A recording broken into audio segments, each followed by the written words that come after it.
जय हिंद। नमस्कार दोस्तों। आज हम डिस्कस कर रहे हैं बीपीएससी प्रीलिम्स में पूछे गए हिस्ट्री के सवालों को लेकर। तो चलिए शुरू करते हैं हिस्ट्री के सवाल। आज का पहला सवाल है कि किस कमीशन ने, क्या सवाल है कि किस कमीशन ने सभी राजनीतिक समूह और दलों के किसी भी भारतीय सदस्य को शामिल नहीं करने के कारण बेचैनी को बल मिला। ध्यान रखिएगा, सदस्य शामिल नहीं करने का ऐसा कौन सा कमीशन था जिसमें कोई भी हमारे इंडियन मेंबर्स नहीं था उसमें। तो इसका राइट आंसर क्या होगा? राइट आंसर है साइमन कमीशन। इसमें 7 मेंबर थे, 7 मेंबर सारे क्या थे? सारे ये ब्रिटिश के थे, इसलिए से क्या कहा जाता है? इसे वाइट कमीशन भी कहा जाता है। इंडिया कब आई थी? ये याद रखिएगा 1928 को इंडिया आई थी, लेकिन इसका गठन 1927 में हुई थी। इसका उद्देश्य क्या था कि भारत में संवैधानिक सुधारों का रिव्यू करने के लिए ये कमीशन सेटअप की गई थी। 1928 में इंडिया आई थी, लेकिन इसका पुरजोर विरोध किया जाता है और इसे साइमन कमीशन गो बैक क्या कहा जाता है? साइमन कमीशन गो बैक का नारा दिया जाता है। और इसी के दौरान हमारे लालापत राय की लाठीचार्ज में मृत्यु हो जाती है और ये 1928 में आती है, जिसकी रिपोर्ट 1930 में सबमिट की जाती है। कैबिनेट मिशन, पता है कैबिनेट मिशन क्या है? कैबिनेट इसकी ये कब आई थी? ये 1928 में आई है। कैबिनेट मिशन बात करते हैं 1946। इसी के आधार पर हमारे भारतीय संविधान तैयार किया जाता है। और साथ ही साथ इस समय बहुत इम्पोर्टेंट क्वेश्चन है कि कैबिनेट मिशन 1946 के समय, इस समय ब्रिटिश के पीएम कौन थे? तो दैट टाइम ब्रिटिश पीएम थे क्लीमेंट एटली। कौन थे उस समय? क्लीमेंट, याद रखिएगा क्लीमेंट एटली उस समय वहाँ के ब्रिटिश के पीएम हुआ करते थे। एक है क्रिप्स मिशन, ये कब आई थी? 1942 को ये क्रिप्स मिशन आई थी। और इस मिशन को लेकर जिसे महात्मा गांधी ने क्या कहा? इसे महात्मा गांधी ने इसे पोस्ट डेटेड बैंक कहा है, यानी पोस्ट डेटेड बैंक कहा था इसे। और साथ ही पोस्ट डेटेड चेक कहा था, आई थिंक चेक कहा था। और नेहरू ने क्या कहा है? नेहरू ने इसे डूबते हुए बैंक कहा था। याद रखिएगा कि इस मिशन को जो है नेहरू ने कहा था पोस्ट डेटेड चेक कहा था, जबकि नेहरू ने इसे डूबते हुए बैंक कहा था। एक ये है ऑप्शन, बात करें बी, यह वेलवी कमीशन क्या था? तो याद रखिएगा वेलवी कमीशन 1895 में आई थी। और इस कमीशन ने इस चीज़ पे ध्यान दिया कि हमारे भारत से ब्रिटेन कितने पैसे यानी कितना आर्थिक दोहन हो रहा है। आर्थिक दोहन यहाँ से कहाँ जा रहा है? वो ब्रिटिश जा रहा है। तो यानी कहा जाए कि भारत से ब्रिटेन जा रहे राजस्व खर्चों की जांच करना था। तो ये सारे हो गए। किस मिशन कब हुए? 1942। वेलवी कमीशन कब आते हैं? 1895। साइमन कमीशन कब आता है? 1928। Cabinet mission 1946। राइट आंसर बता दिया मैंने। इसका आंसर राइट आंसर क्या है? ऑप्शन सी है। बात करते हैं नेक्स्ट सवाल पे। अगला सवाल है कि किसने आज़ाद हिंद फौज को नेतृत्व संभाला और चलो दिल्ली की प्रसिद्ध लड़ाई का नारा दिया था? आज़ाद हिंद फौज, इसे क्या कहते हैं? इसे आईएनए कहा गया था, इंडियन नेशनल आर्मी कहा था। इसे 1943 सेटअप किया जाता है। ये आईएनए, इसके गठन करने का विचार किसमें आता है? मोहन सिंह में आता है। मोहन सिंह ने इसके गठन करने का विचार डाला था, लेकिन रास बिहारी बोस इसके संस्थापक माने जाते हैं। और सुभाष चंद्र बोस क्या है? सुभाष चंद्र बोस इसके फर्स्ट कमांडर हैं। इस आईएनए के पहला सेनापति कौन है? ये सुभाष चंद्र, फर्स्ट कमांडर सुभाष चंद्र बोस है। और सुभाष चंद्र बोस ने सिंगापुर से लीड किया और सिंगापुर से 1943 में दिल्ली चलो दिल्ली का नारा दिया था सुभाष चंद्र बोस ने। बाकी अगर देखा जाए शाहनवाज खान इसी आईएनए के एक ऑफिसर थे, ही वाज एन ऑफिसर। अगले सवाल पे आते हैं नेक्स्ट कि हम, वेरी इंपॉर्टेंट क्वेश्चन, हम या तो भारत को स्वतंत्र करेंगे या अभियान में मर जाएंगे। यानी इसे कहा जाए तो ये क्वेश्चन क्या पूछ रहा है, डू और डाई। ये महात्मा गांधी ने दिया था, बहुत क्लियर आंसर इसका। महात्मा गांधी ने डू और डाई ये नारा दिया था। कब दिया था, तो इंडिया क्विट मूवमेंट कब हुआ था, भारत छोड़ो आंदोलन 1942 में हुआ है। उस वक्त महात्मा गांधी ने डू और डाई का नारा जो है दिया था। बाकी अगर बात करें इस समय, जैसे यह जब शुरू होता है तो इसे 0 आवर ऑपरेशन कहा जाता है, नाम दिया जाता है 0 आवर ऑपरेशन।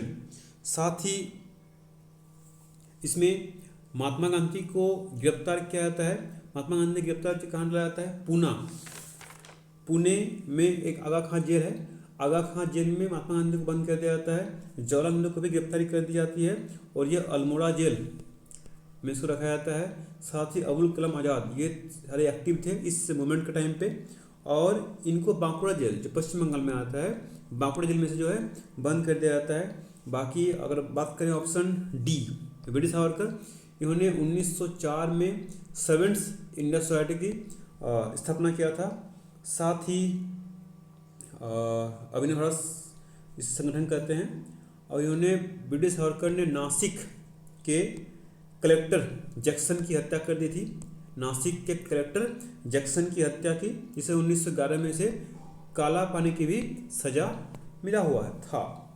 और इन्होंने कलाम ग्रंथ भी लिखा था, कलाम ग्रंथ भी लिखा है। नेक्स्ट सवाल,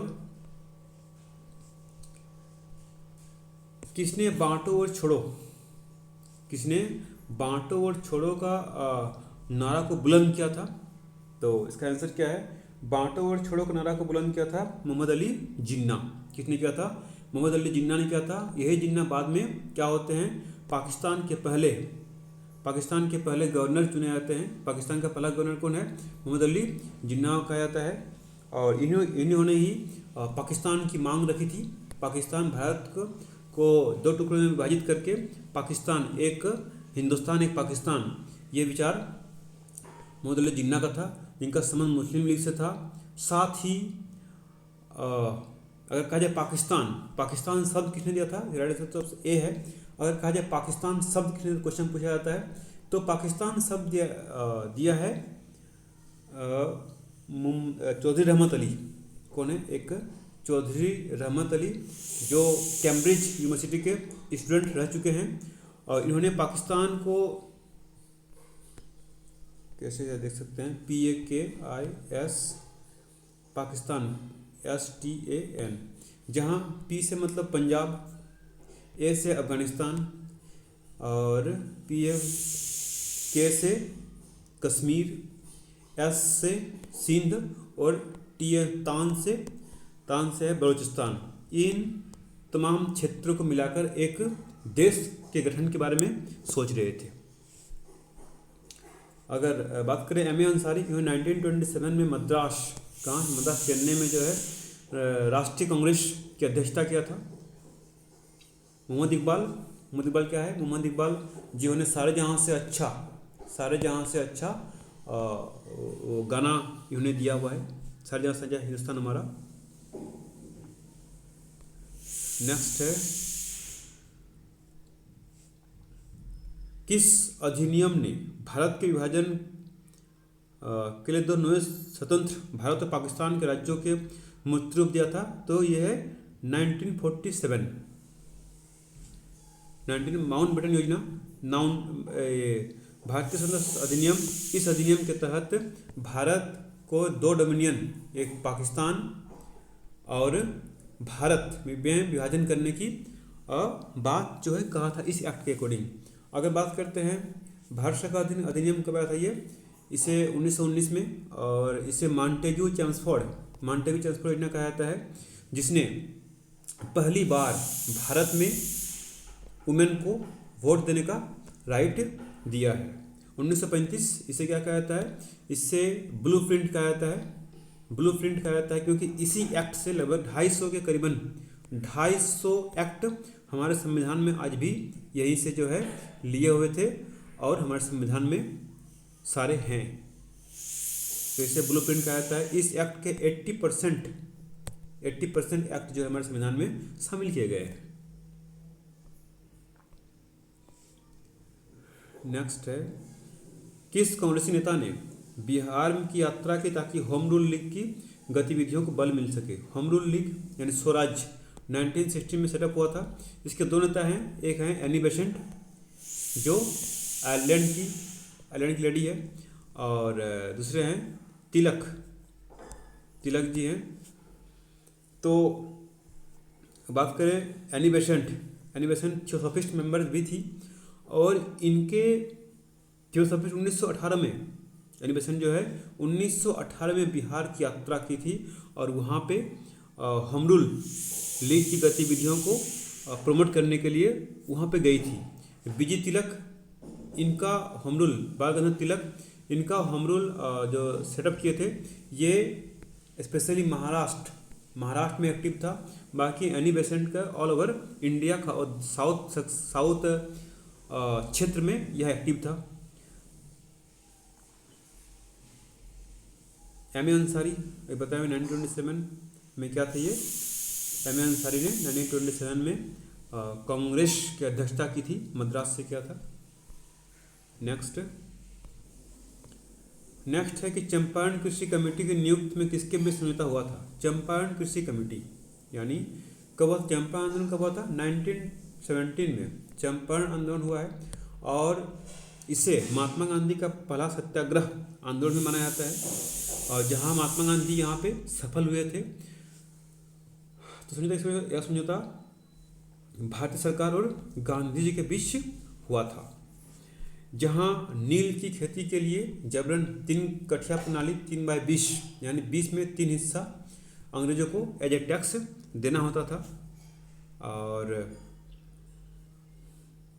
एक लीडर थे राजकुमार शुक्ला ने महात्मा गांधी को इसके इनवाइट किया था, और यहाँ के जो परेशानी थी उसे सॉर्ट आउट करने के लिए बुलाया गया था। राजकुमार शुक्ला इसका संबंध कहाँ से है? तो चंपारण के पिपरहुआ विलेज से इनका संबंध है। क्वेश्चन पूछ सकता है, पिपरहुआ विलेज से इनका संबंध था। ऑप्शन बात करें अनुग्रह नारायण सिंह को ने, अनुग्रह नारायण सिंह बिहार सरकार में पहले, जब बिहार सरकार बिहार में पहली बार डेप्यूटी सीएम बने थे, जब पहला सीएम श्री कृष्ण बाबू हैं, और ये अनुग्रह नारायण सिंह डेप्यूटी सीएम थे उस टाइम। राजेंद्र प्रसाद भारत के पहले प्रेसिडेंट बने थे 1950 से 1962। इनका जन्म कहाँ है? इनका जन्म सिवान के जीरादेई गांव पे हुआ था, सिवान के जीरादेई गांव में हुआ है।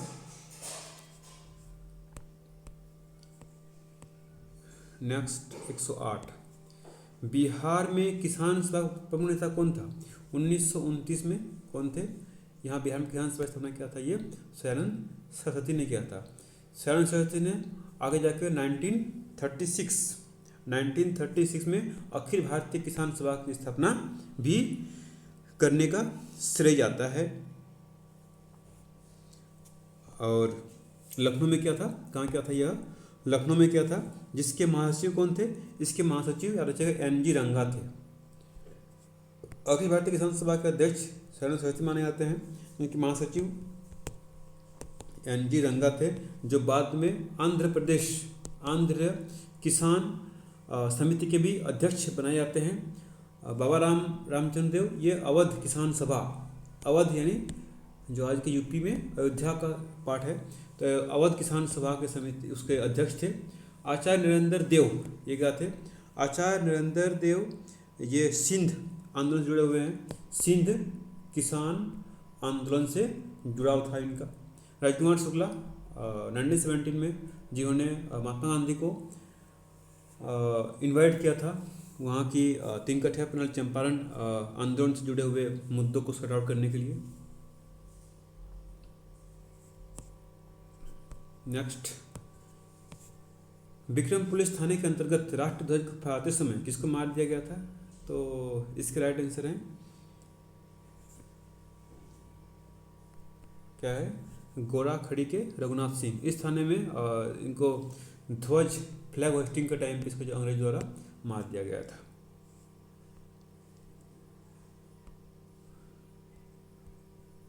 10वें सवाल पे क्या है, 1939 में बिहार के मुख्यमंत्री कौन थे? तो 1939 में 1937 में प्रांतीय चुनाव हुए थे। प्रांतीय चुनाव के बाद 2 साल बाद जब बिहार में वहाँ वहाँ पे फर्स्ट टाइम सीएम को मिले थे श्री कृष्ण सिंह, इसे श्री बाबू भी कहा जाता है। और इन्हीं के टाइम पे जो है ये अनुग्रह नारायण सिंह डिप्टी सीएम भी थे और साथ साथ फाइनेंस मिनिस्ट्री भी इनके साथ था, वित्त मंत्री और डिप्टी सीएम भी थे। आइंदे पर चर्चा कर चुके हैं हम लोगों ने, इसका आंसर राइट आंसर सी है।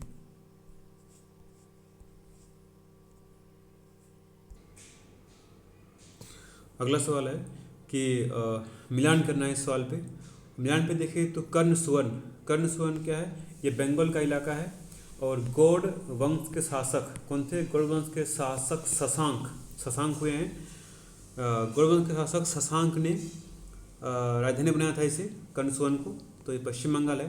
प्रागज्योतिष यह असम में है। प्रागज्योतिष असम का पुराना नाम है। गिरनार नाम की एक पर्वत है जिसे गुजरात की सबसे बड़ी पर्वत कहा जाता है। गिरनार कहाँ है? गुजरात में है। गिरनार अभिलेख भी है, जिसे स्कंदगुप्त ने इसे जो है उसको जो है पुनरुद्धार किया था, या फिर उससे जो है और उससे सुधार किया था उसमें। प्रतिष्ठान महाराष्ट्र के गोदावरी नदी के तट पर है और ये जो है महाराष्ट्र में है। प्रतिष्ठान की बात करें तो प्रतिष्ठान ये सातवाहन शासक, प्रतिष्ठान जो है सातवाहन शासक कौन थे? शिमुख। सातवाहन शासक शिमुख की राजधानी हुआ करता था प्रतिष्ठान। तो ऑप्शन देख लीजिएगा, कर्ण सुवर्ण पश्चिम बंगाल, प्रागज्योतिष असम, गिरनार गुजरात और प्रतिष्ठान महाराष्ट्र। नेक्स्ट सवाल 12 पे देखते हैं कि इनमें से कौन ऋग्वैदिक युग से संबंधित नहीं है? जानते हैं ऋग्वैदिक युग को 2 भाग में बांटा गया है। एक है पूर्ववैदिक पीरियड। पूर्ववैदिक में क्या है? पूर्ववैदिक का पीरियड है 1500 से 1000 ईसा पूर्व, और उत्तर वैदिक काल 1000 से 600 ईसा पूर्व। ऋग्वैदिक काल में जो महिलाएं थी, 4 महिलाएं जिसे विदुषी कहा जाता है, बहुत ही शिक्षित थी, जिसमें से गार्गी नहीं थी। गार्गी जो है संबंध नहीं था। घोषा थी, अपाला, विश्वसरा, एक सिक्ता भी है। और इसके अलावा बात करें गार्गी, तो गार्गी का संबंध एक ऋषि हुआ करते थे उस टाइम पे। ऋषि का नाम था याज्ञवल्क्य। ऋषि का नाम क्या था? ऋषि का नाम है याज्ञवल्क्य।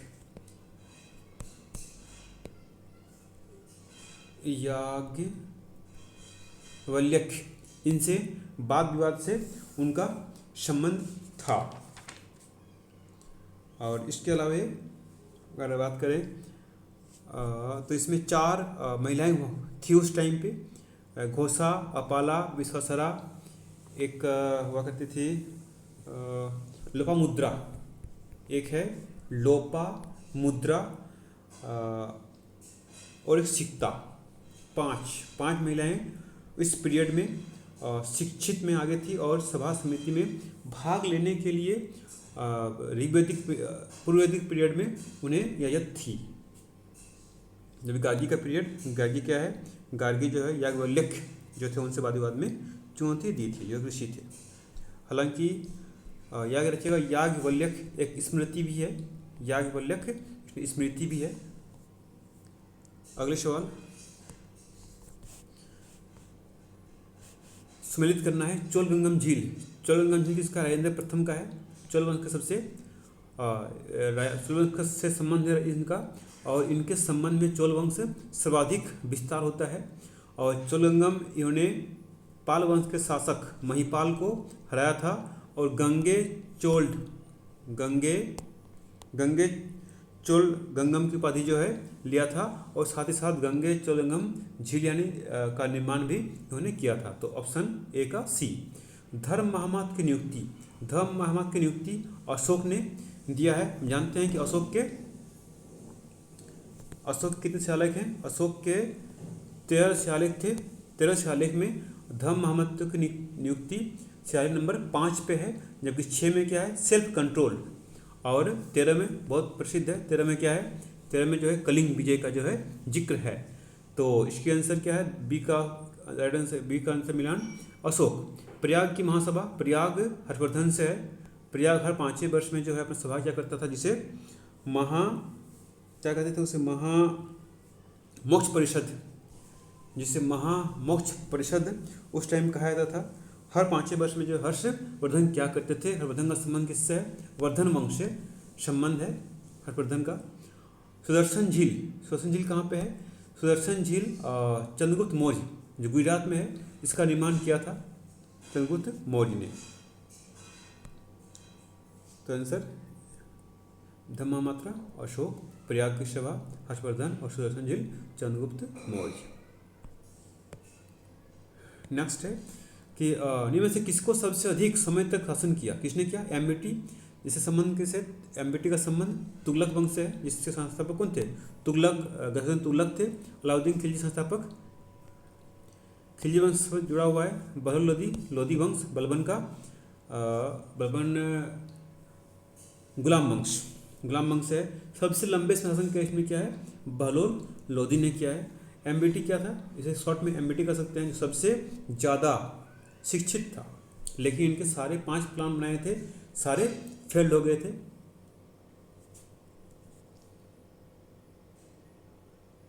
अगले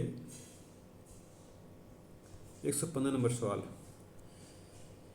प्राचीन भारत में लिखित राजवंशों पर विचार करिए। सबसे पहले कौन आया था, सबसे पहले मौर्य डायनेस्टी आई थी, सबसे पहले मौर्य डायनेस्टी आई थी।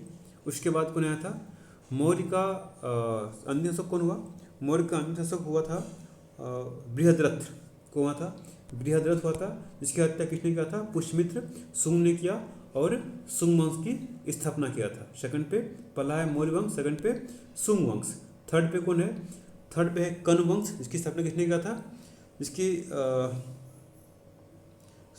कण्व वंश है। और अंतिम में आते हैं कुषाण वंश, यानी 2, 1, 3, 4 कुषाण वंश, जिसकी स्थापना कुजुल कर्फिदस ने किया था। और इसमें सबसे महान शासक कौन हुए हैं, महान शासक हुए हैं कनिष्क हुए हैं महान शासक। तो पहले मौर्य शासक, फिर शुंग, फिर कण्व और लास्ट में कुषाण,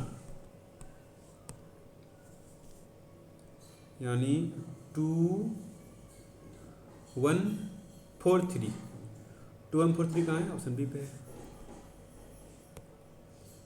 नेक्स्ट है, निम्न में से कौन सा तुलसीदास द्वारा नहीं लिखी गई है, तुलसीदास द्वारा लिखी गई है साहित्य लहरी लिखने लगी गई है।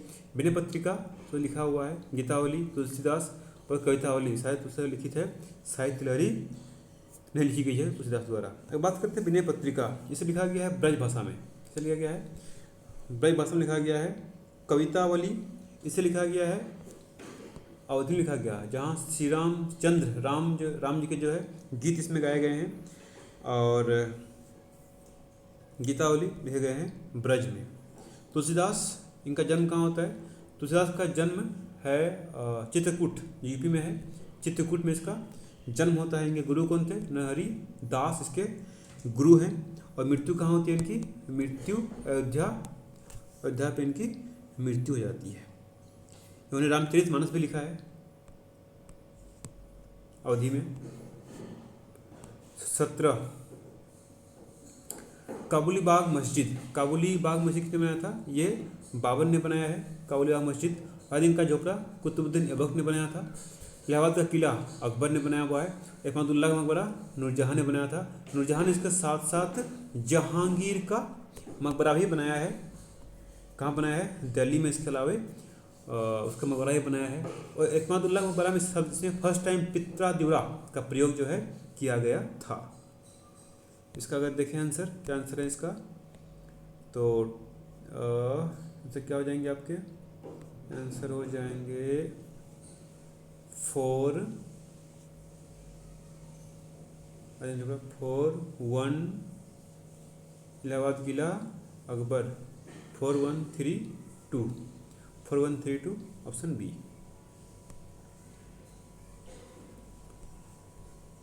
एक 18 कौन साहित्य सम्मिलित नहीं है, दयानंद साहित्य सत्याग्रह प्रकाश, जिसने आर्य समाज की स्थापना भी किया था बम्बई में 1875 ईस्वी में। जेम्स अगस्ट हिक्की, ये क्या थे, ये एक्चुअली आयरलैंड के पत्रकार थे, आयरलैंड के पत्रकार हैं, जिन्होंने 1780 में कलकत्ता क्रॉनिकल ये नहीं लिखा है, और इसके क्या लिखा था, इसने बंगाल गजट लिखा था। क्या लिखा था? बंगाल गजट लिखा था, जो इंग्लिश में था। लेकिन इसमें जो है सरकार विरोधी बात करने के लिए इन्हें 1781 में इन्हें जो है गिरफ्तार कर लिया था इसे। राम स्वामी नौकर ने क्या किया था? Justice party. और ज्योतिराव फुले 1873 में सत्यशोधक समाज की स्थापना किया था। इसके अलावा ज्योतिराव फुले ने क्या किया था? इसकी एक मैगजीन थी, पत्रिका थी, गुलामगिरी। गुलामगिरी भी संबंध है इससे। जस्टिस पार्टी याद रखिएगा, दो पार्टी है, जस्टिस पार्टी और एक है यूनियनिस्ट पार्टी। जस्टिस पार्टी ऐसी पार्टी है जिन्होंने साइमन कमीशन का विरोध नहीं किया था, जिन्होंने साइमन कमीशन का विरोध नहीं किया था। तो इसका अगला आंसर क्या है इसका? जेम्स अगस्ट हिक्की है।